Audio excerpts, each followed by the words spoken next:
Hi everyone, I'm going to be talking about Mesoamerica this week. I'm starting off with this image of Legends of the Hidden Temple. I know this is probably way before most of your time because it's when I was growing up, but this was one of my favorite all time TV kids game shows, and because it draws in some imagery and iconography from what we're going to be talking this week. So, I want us to think back when we look at this particular period to think about the ancient arts of the Near East and ancient Egypt, Mesopotamia. This may be, I want us to think about this because the art served a similar function in these cultures, basically glorifying rulers through power and association with the gods and promoting the interests of the state. So, art here is going to be both religious and propagandistic.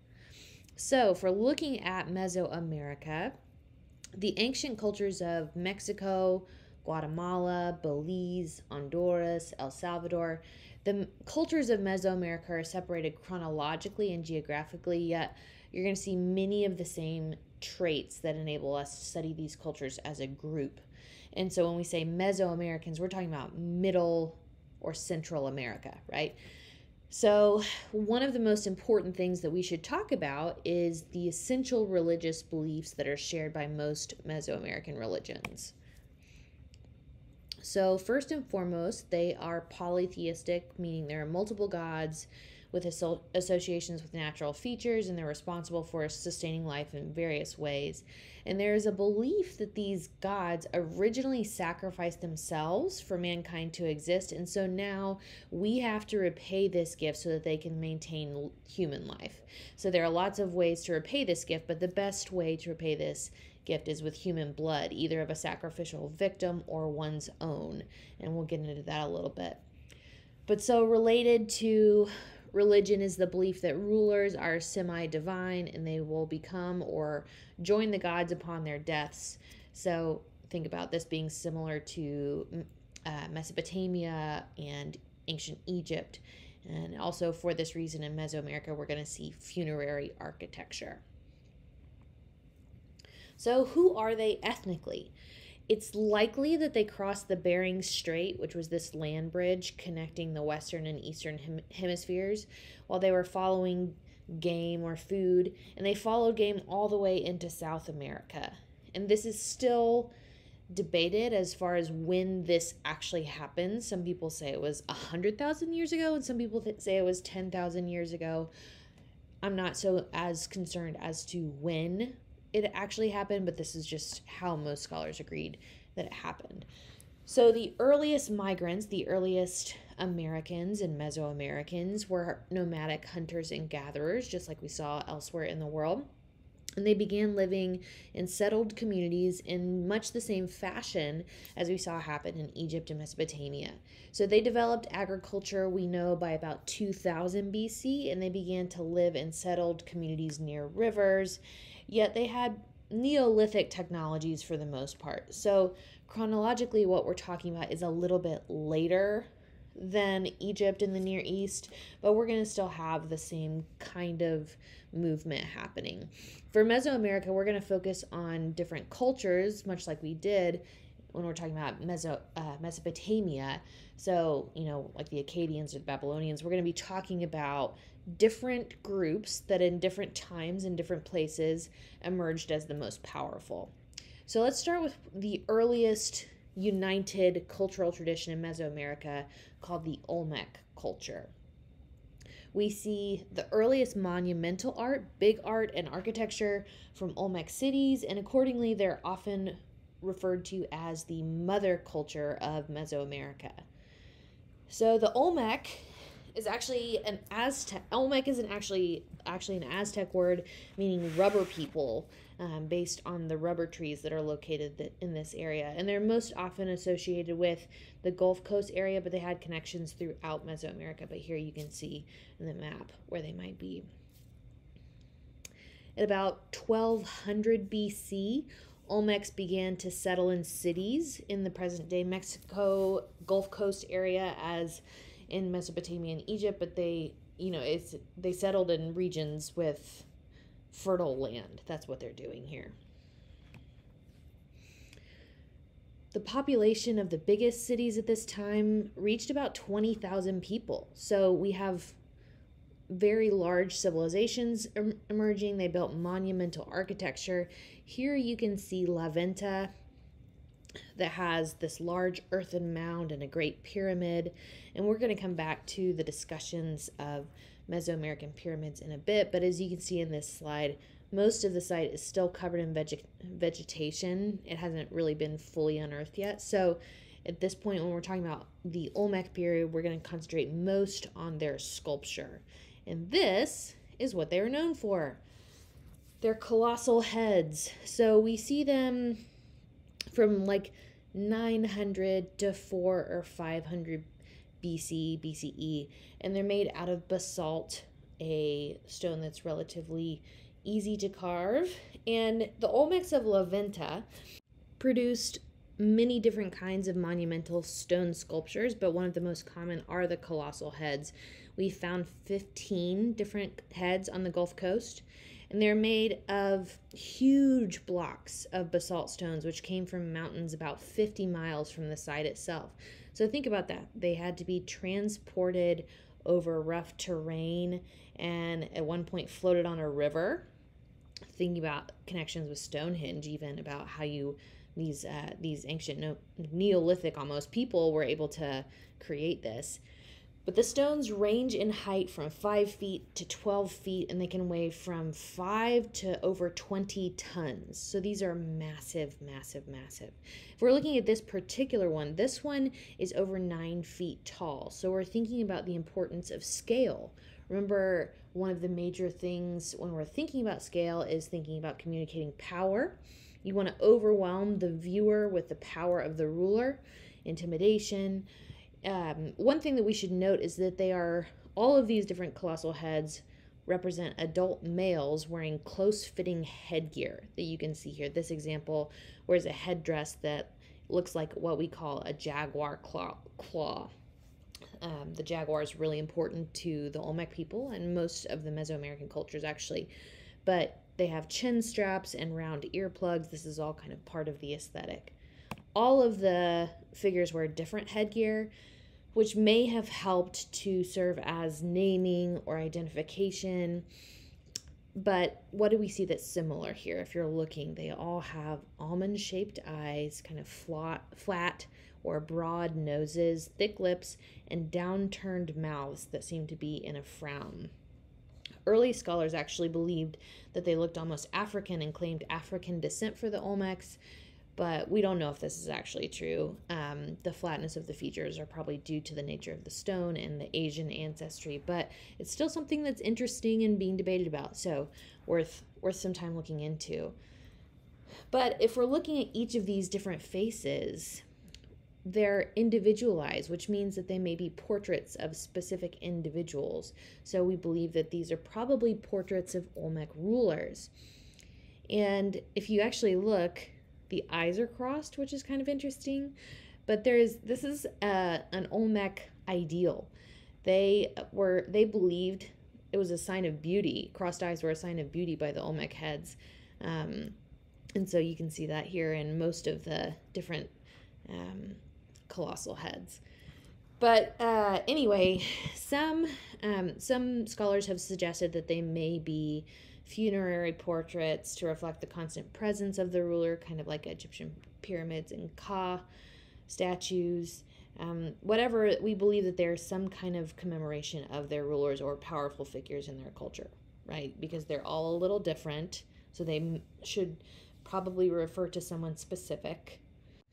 But again, think about the size of these and what they were meant to do. As they're found along the coast, you're thinking about people coming into your culture. They're similar to a sphinx or a lamassu, one of these creatures that's meant to intimidate and also to kind of reflect the values of the specific culture. One thing that I think is worth noting is that in addition to the three-dimensional colossal heads, Olmec sculptors carved stela, the big stones, and also these thrones with a mixture of high and low relief techniques.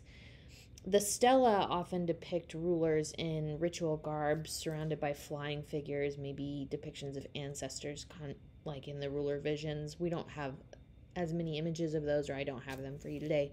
But the thrones are also identified as altars, and there are some similarities here. So I want you to pay attention. Looking here, just doing a kind of quick compare and contrast. What's similar and what's different? So these altars often have a large kind of central niche, a kind of cutout area where there was an identified ruler sitting in the niche. And what we believe that this tends to mean is that the niche symbolizes a cave entrance to the underworld. And so this is another way to kind of connect the ruler to having supernatural qualities, supernatural powers. This scene communicates to the people their ruler's association with cosmological power or the afterlife. Here, the ruler wears an eagle headdress, the one on the top left, an eagle headdress that establishes his ability to emulate predators of the sky, and he holds a rope in his hands. And the rope winds around the base, if you look at the bottom, to a bound captive. So again, he's strong, he is dominating his foes, and you have the motifs around the top of the throne or the altar that recall jaguars and mythical dragons, powerful images in Olmec ideology. So the bottom right image is actually altar number 5. The top left is altar number 4. They're both found at La Venta. But here you can see something a little different. And you see the ruler holding this prone baby figure. And most scholars call this a kind of were-jaguar, like a werewolf, but like a man-wolf, right? But half human, half jaguar. So again, this kind of hybrid supernatural creature. And there are lots of different meanings that you can take from that. And you can maybe even find them in your text. But again, kind of preoccupation with the cycle of life and with this kind of different cosmology, this different understanding of the structure of the world. But to kind of sum up, by about 400 BC, Olmec culture and Olmec style artworks are no longer seen in Mesoamerica. Something happened, and we don't know exactly what, but something happened to cause their entire culture to collapse. So again, wrapping up, the Olmecs are the earliest civilization of Mesoamerica that we're going to talk about, with this artistic style that emphasizes the power of the ruler. And notice again that they have a very naturalistic art style. You see things that resemble nature, right? They're kind of true to how we perceive humans, right? As far as the facial features go. You have portraiture and fully 3-dimensional volumes in sculpture. And so we're going to see that come back, but we're also going to see some changes as we move forward in time. And now I want to spend a little bit of time talking about Teotihuacan. This is the next major site in Mesoamerica that's going to develop in the Valley of Mexico. It's about an hour from what is now Mexico City. And the name Teotihuacan was also given by later Aztecs, and it means the place where the gods meet, because the Aztecs thought the city was created by the gods. Now, in terms of Mesoamerica's focus on rulership, Teotihuacan is really different, or anomalous. In contrast to the art of the Olmec, and as we'll see, the Maya and the Aztecs, Teotihuacan does not reference rulers directly in its art, okay? We're also going to see that the artistic style is much less naturalistic than the art of the Olmecs or the Maya. It's much more stylized. But what they share with other Mesoamerican cultures, however, is a focus on religion. So it's a major city, and here you can see the site plan. At about the year 1 AD, or CE, whichever you choose to call, about the year 1, this site entered a time of huge growth. And at its height in the year 600, it was the 6th largest city in the world and the largest city in the Americas, with a population estimated to be about 200,000. Okay, so this is a massive city. It's a huge metropolitan center. And so what we're seeing in this slide is the ceremonial center of the city. We'll talk more about these structures, and you can see here like a main passageway, a main road going from this main pyramid here in front of us. But also note that with 200,000 people, you're going to have people living in about 2,000 apartment compounds that we're going to see that are all about within 8 miles of the ceremonial center. And the city's architecture was laid out according to a really strict grid pattern with the ceremonial area at its core. So you can kind of see that here in the map. And the heart of the city is called the Street of the Dead, which is another name given to it by the Aztecs. And this street runs north to south for more than 3 miles. And on the east side of the Street of the Dead, if you can see here on the map, is the Pyramid of the Sun. So let's take a look at it. And this was built somewhere between 50 and 200 to 250 AD. But this was built early, right, in the Teotihuacan cultural growth stage. So this is an early pyramid. It was also named the Pyramid of the Sun by the Aztecs, probably because the facade or the face of the building faces west towards the setting sun. The Aztecs might have been right, you know. We recently discovered a sculpture of a fire god who was found under the summit floor. So that could have something to do with the sun. We're not entirely sure. But the pyramid is 210 feet high and over 700 feet long at the bottom. And you can kind of, if you look really closely at this slide, you can see tiny human figures to give you a good sense of scale. So this pyramid was actually built over a large cave. And throughout Mesoamerica, caves were seen as sacred spaces by the people. And there's this idea that ancestors emerged out of the caves, with the first humans, right, emerged out of the caves, and the caves are access points to the supernatural world, or the underworld where the sun goes every evening and where some gods reside, okay? So those are major ideas about caves. And the people of Teotihuacan may have built the pyramid to protect and memorialize the cave underneath. There's evidence, if after we've excavated and dug in there, that there were actual rituals carried out here. But you think about what this might mean and why we think about caves and a mountain essentially built over the cave. Let's think about the term axis mundi. And this is mainly means world axis, a link between this world and the supernatural world. And typically, an axis mundi is a place that links Earth with the underworld and the heavens, and you can see that here. So you have the pyramid above the cave symbolizing the underworld and projecting into the heavens, giving us an axis mundi. Additionally, the cave may have been the tomb of an early ruler, we're not entirely sure. But atop, you have the platform where a temple to certain gods would have been. This would have housed a cult statue, and rituals would have taken place here. And there are stairways that climb all the way to the top. They're very, very steep, very hard to climb. But it probably would have been used for religious rituals and some kind of public performance, right? The pyramids that we've seen before at Egypt were built as funerary temples to great rulers. And excavations have found a single youth buried at each of the 4 corners of the pyramid here. But these were probably placed as dedications to the building. There's no major burial site found inside, but some people argue that the cave could have been an early tomb. Nevertheless, it seems as though it served a religious function, so it might be a little closer in function than actual Egyptian pyramids to the Sumerian ziggurat, right? As far as having a ritual on top, a kind of shrine on top, that's probably what we have here. So why the pyramid shape?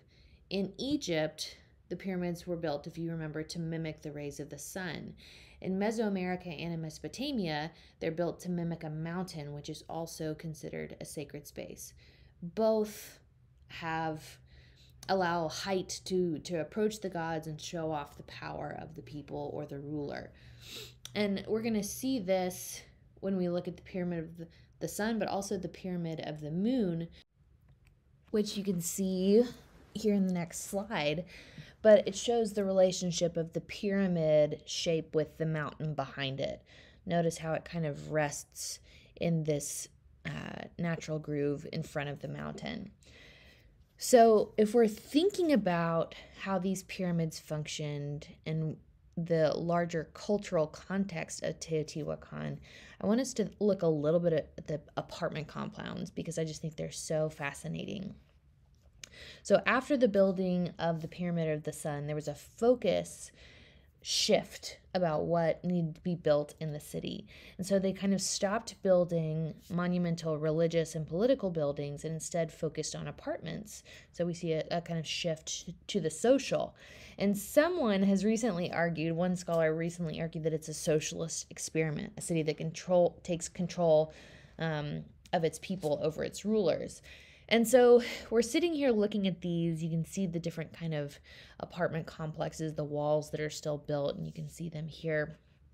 But the entire population at this time of the Valley of Mexico was brought to live at Teotihuacan. So they had to make permanent homes for them to live in. Over 2,000 apartment complexes have been identified, and there's really no precedent for these compounds before this time in Mesoamerica.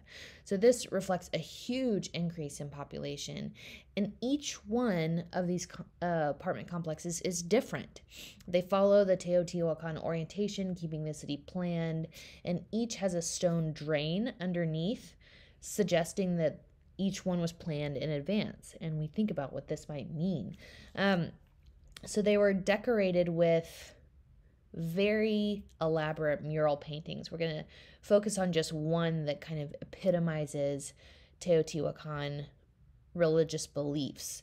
And so we could think about, as we're going to look at this, we don't find a ton of sculpture in Teotihuacan. It could be described as a painted city. There's not a lot of sculpture in the round or in reliefs, even ornamenting the buildings. Instead, we have a large number of compounds of apartments and more rarely temples that are covered with colorful mural paintings.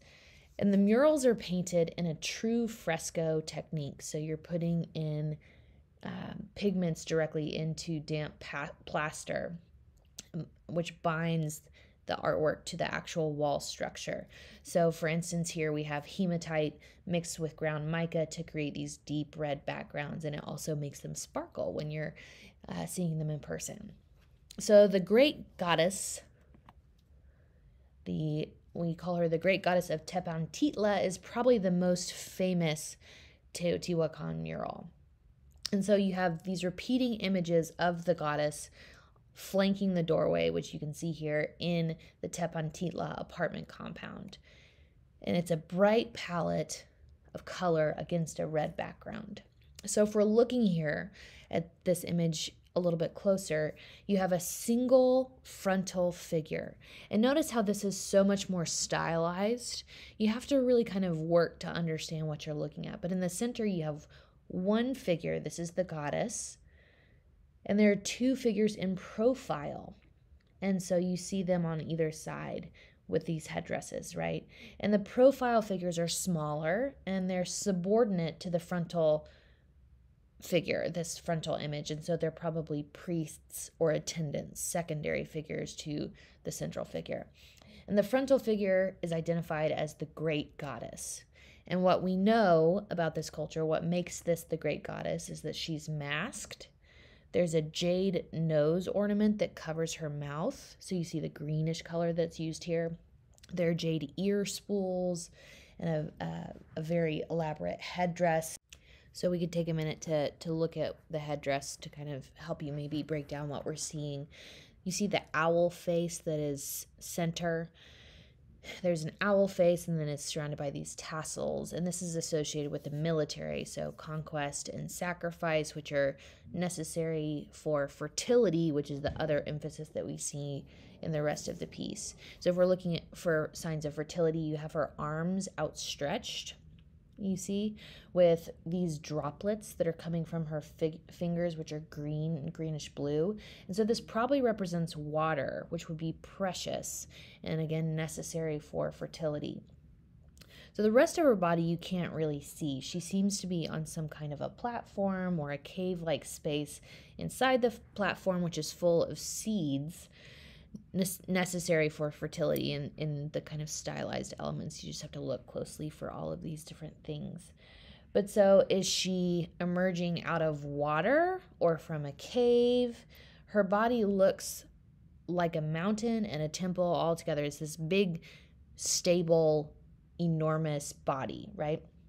And so the water bubbles up and bursts forth from a cave, which emerges from a mountain temple. And that's what you see with all these stylized elements here along the bottom, right? And so this is the sacred emergence of the great goddess. All of this has fertility associations throughout. If you look, there are seeds and flowers. And from her head, or maybe from behind her, you have plants sprouting. We can actually identify these as morning glories, which are hallucinogenic. So there's a kind of element there that would allow for visions. And you have butterflies and spiders that are in the morning glories. So basically, this is a vision of plenty that's created by a benevolent goddess that we're looking at here. And the two attendants, if we're looking at those that flank her, they're subordinate because they're shown in profile, not as important as looking directly at our goddess. And they wear skirts, if you look. Therefore, these are women, so they're probably priestesses. And they hold incense bags. And from their hands come water filled with seeds. Also, sprouting from their hands, it's interesting if you see this kind of swirl motif. This is actually called a speech scroll. And for these particular priestesses, it's flowered, which probably denotes a chant or a specific ceremonial speech that they're giving.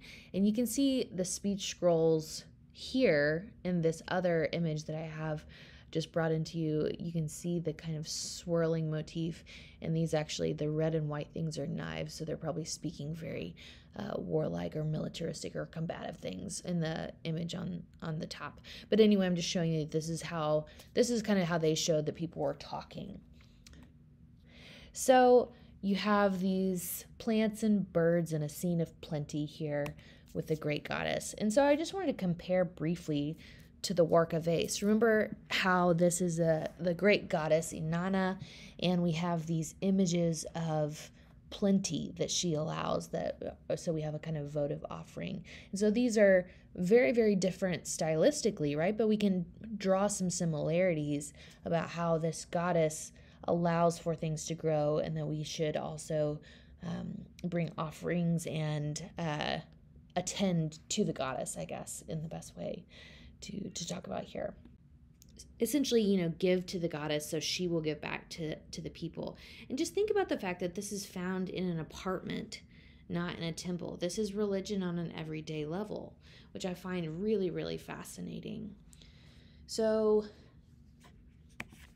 going to the kind of, if we're doing a sprint here through the major civilizations, the collapse of Teotihuacan was really sudden.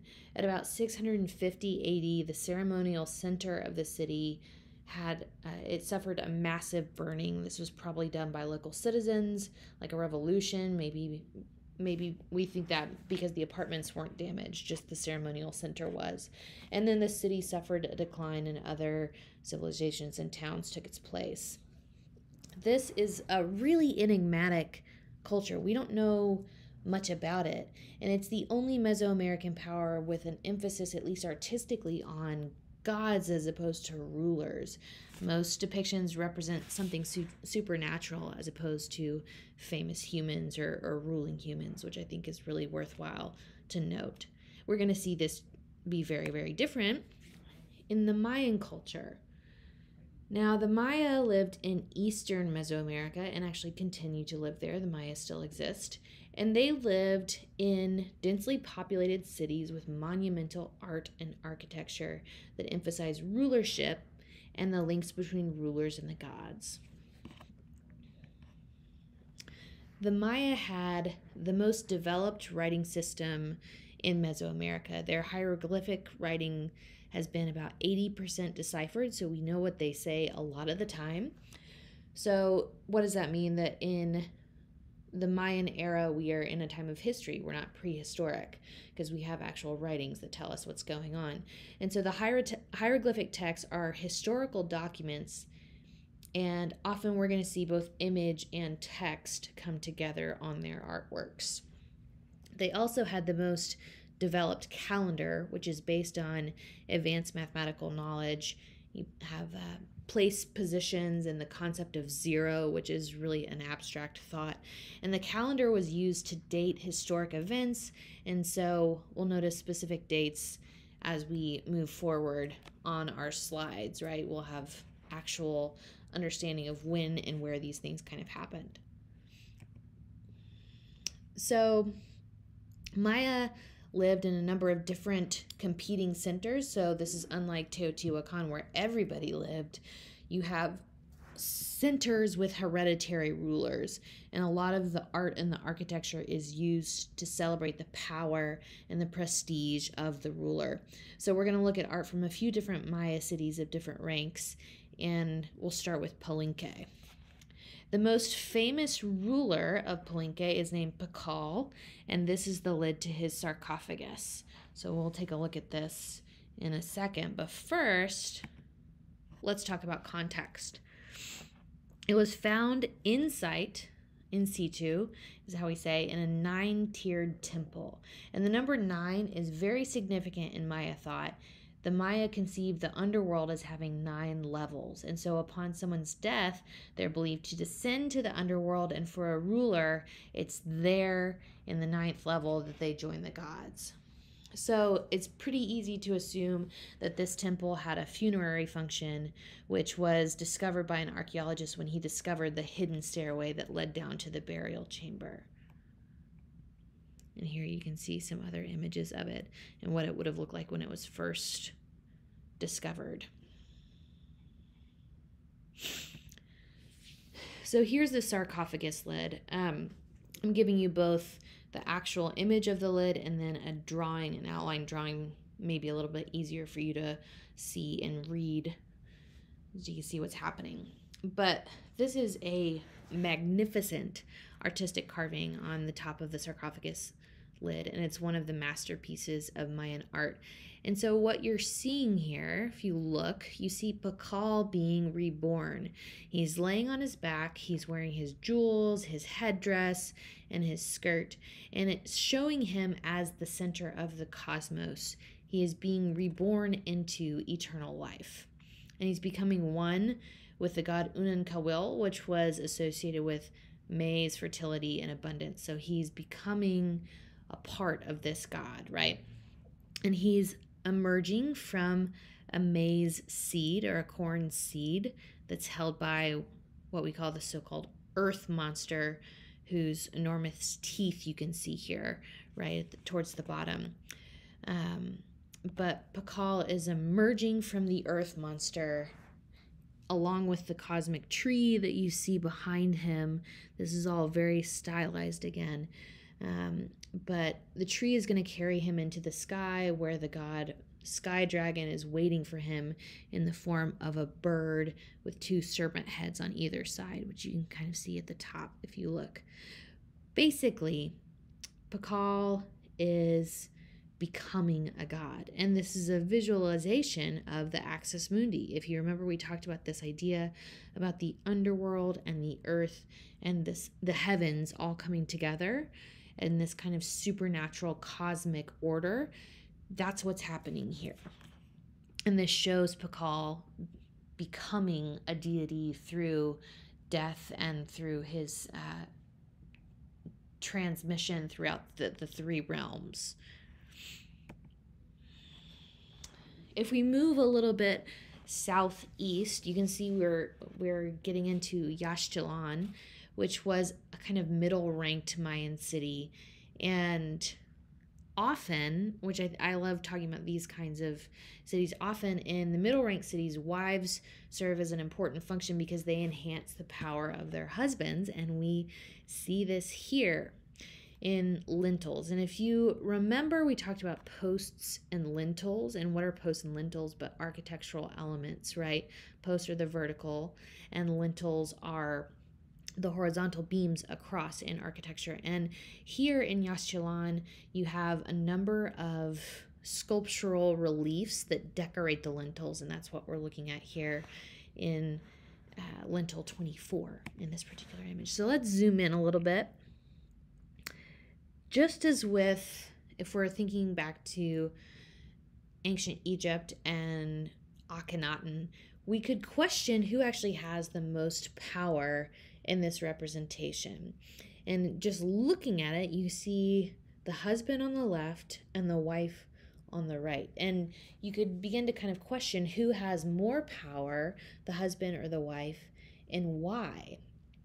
So again, we have hieroglyphics, these texts that tell us what was going on. The piece was created in 726 or 725, but according to the text, this commemorates an event that actually happened in 709. So just after the birth of a son to the king, but not this wife's son. But anyway, so in the context here, this particular sculpture was found in a temple dedicated to the wife, and is placed on the doorway above the lintel. So through the hieroglyphic writing, we know who and what is depicted because it's written out for us. But if we can't read the writing, as commoners probably couldn't, we could also see it depicted visually. And this shows the importance of women in royal society and Mayan culture. And it even shows the sacrifices and the penance that even the highest ranking members of society had to make for the gods. So we mentioned keeping the gods happy through sacrifice. This could also be done rather than sacrificing the life of someone. This could be done on the personal level through bloodletting, and that's actually what we see here. This commemorates the importance of royalty. She's actually piercing her tongue here to let the blood out and make a sacrifice to the gods. And here you can see she has this fantastic vision after she does this. And here's the vision that you see.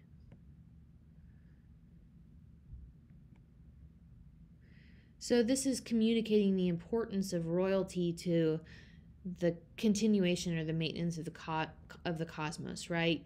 This is propagandistic. She's doing this as a gift to the gods, and as a means of this, she is ensuring continued protection and abundance from the gods. That's what's happening here, long story short. So again, similar themes to what we've seen before.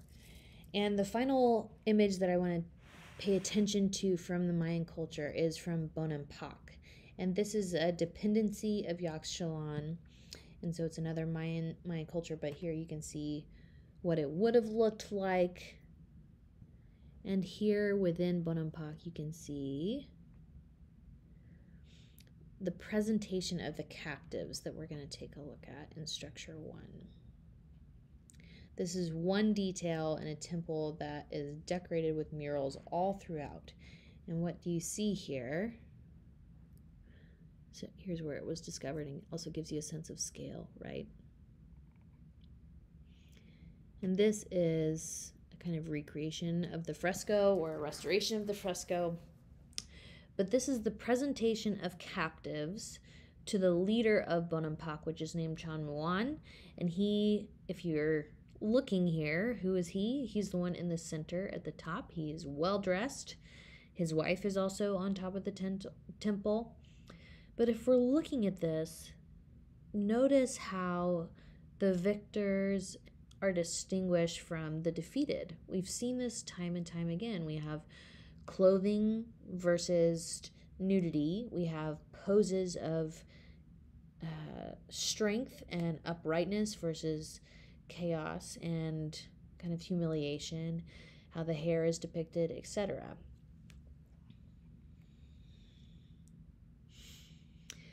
So if we're looking at these, we can see throughout the Bonampak murals, there are just different images here of, and this is the actual mural you can see, But you see that they're probably going to be sacrificed if you look at some of these other images. But why sacrifice? This is sacrifice of humans served a dual role in Mesoamerica. It's a gift to the gods, but it's also to strike fear into the hearts of both their people and their enemies. And so you can see that that's what is actually happening here, is that these captives are to be sacrificed. And again, notice the kind of similar themes that we've been talking about. If we compare this with the victory stele of Naram Sin and the need for sacrifice in general to satisfy the gods. But just notice, especially in the presentation of the captives, this is naturalistic, right? You can tell that these are humans, and it's a very expressionistic. There's an emphasis on the emotion of the captives as they know what their fate is, right?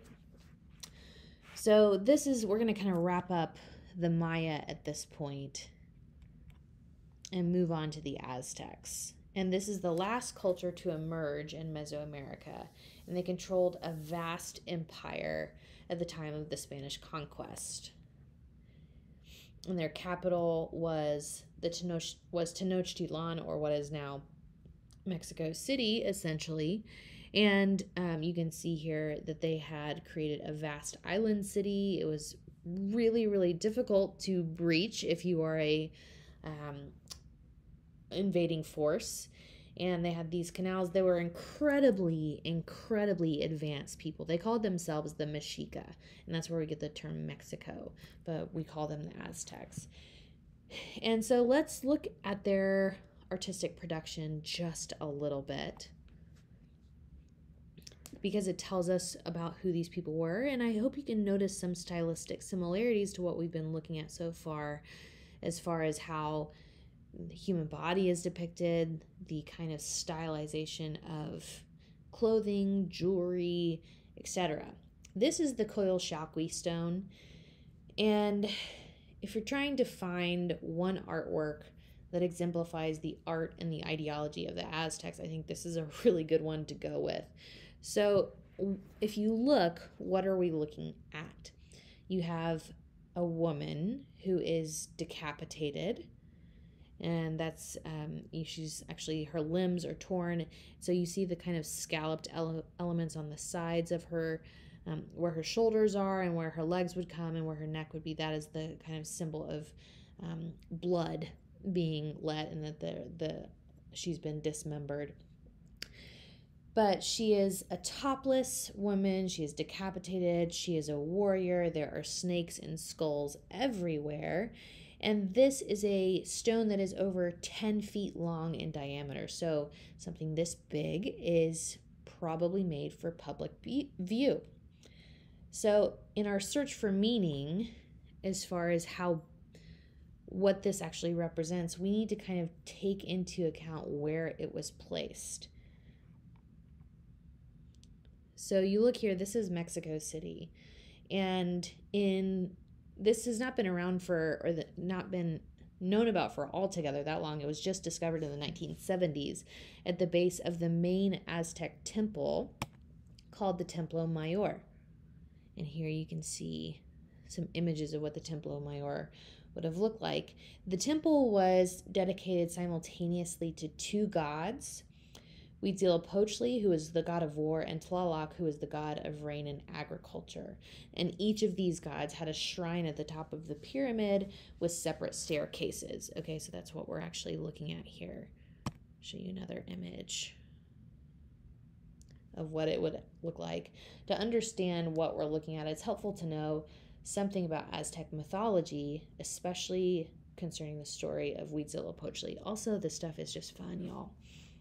So here's the Templo Mayor, and here you can see on either side you have on the left side would be Tlaloc, because it's blue. You have this idea of the god of rain and agriculture, and then the color red on the right is the side dedicated to Huitzilopochtli, the god of war. And if you look at the bottom on the staircase, I can get you to this image as well, that's actually the stone that we're talking about, okay? So this circular stone at the bottom of the staircase. So let's get into the story of Coyolxauhqui, Huitzilopochtli. These names are just fun to say. So there was a goddess named Coatlicue. Snakes her skirt, or serpent skirt. If you look at her skirt, it's full of snakes. Lets you know why she's named that. And she lived on Serpent Mountain with her one daughter, Coyolxauhqui. And she had a number of sons. And one day she was sweeping, and a ball of feathers flew up, and she grabbed them and put them in her skirt to throw away when she was done. But when she went to take them out, they were gone, and the feathers had somehow magically impregnated her. Think about the idea of immaculate conception, right? And her daughter and her 400 sons were angry that their mother would get pregnant in such a way. And so they planned to kill her. And this whole idea of matricide was headed up by Coyolxauhqui. But who is this being that's in the womb of the mother? This is Huitzilopochtli. And somehow baby man god Huitzilopochtli found out about the plan. And so when all of these children came to kill their mother, Coatlicue, Huitzilopochtli was born in full war regalia and proceeded to kill all the 400 brothers, and then he decapitated and dismembered Coyolxauhqui and threw her down from the top of the hill, Serpent Mountain, where the mother was, and she landed at the bottom all broken up, and then she became the moon. Okay, so this is the cosmology, the mythology of the Aztecs here. And so Templo Mayor is a recreation of Serpent Mountain. And so every time a victim was killed on top of Templo Mayor, they were thrown all the way down the steps and landed on this great disc placed at the bottom of the steps, this carving of Coyolxauhqui. And so there you can see the sacrificial stone where the victims would be sacrificed and then they'd be thrown down the steps.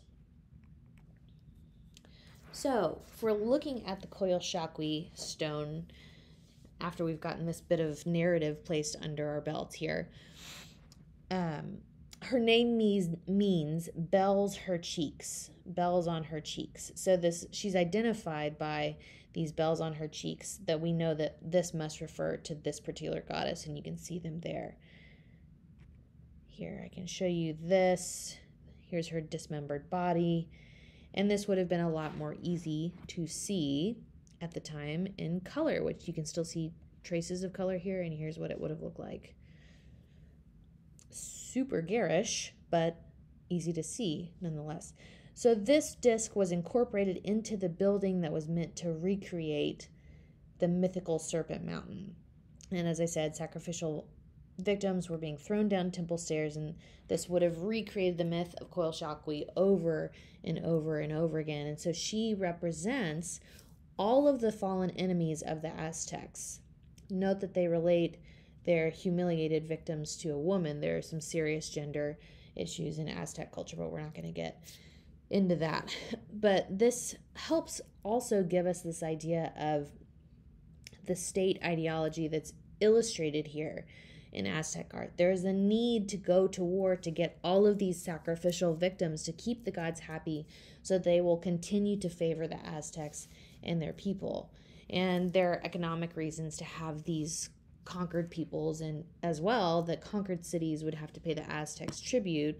So that would help you if we go back all the way so you can see this image of how big Tenochtitlan, the capital of Aztec culture, was. They had all of these tribute cities that had to send taxes or money. And so you have all of this coming together, communicating through this one stone, this kind of ethos or worldview of the Aztecs. And this also, obviously, one final thing is that it communicates the awesome power of the Aztecs to vanquish their enemies, just as Huitzilopochtli vanquished his sister. So scooting back forward, just to, in case you were curious, because she is beautiful and terrifying, and all of those things wrapped in between, I wanted to just show you Coatlicue one more time. This, and just to give you a little bit more of the mythology here in Aztec culture. She is the mother goddess of the Aztecs, and mother because she is the mother of the very important Huitzilopochtli, the god of the Aztecs, or the Mexica as they called themselves. So just to give you an idea of what we're looking at here, according to the story, before Huitzilopochtli was able to fully kill his sister, Coyolxauhqui cut the head of her mother off. And so what we see here coming from the wound are two serpents at the top of her head that signify blood, and they meet to create her face. So there are sacrificial references found throughout the piece. You find snakes symbolizing blood, hands, hearts. This really overwhelms the viewer. And so there's this idea that she is both the giver and the taker of life. So again, this idea that sacrifice or death is necessary for there to be life. And even the gods themselves were once victims, except for Huitzilopochtli, who was always strong and came out of the womb ready to fight. And here are just some other images from her different angles. But the Aztecs were conquered in 1521 by the Spanish forces who were working in an alliance with the enemies of the Aztecs. So they had people on the ground and the conquistadors that came to conquer them. And many people, question how so few Spanish soldiers were able to conquer such a vast empire as the Aztecs had, but the Spanish didn't conquer by themselves, right? They formed alliances with the enemies of the Aztecs, and also,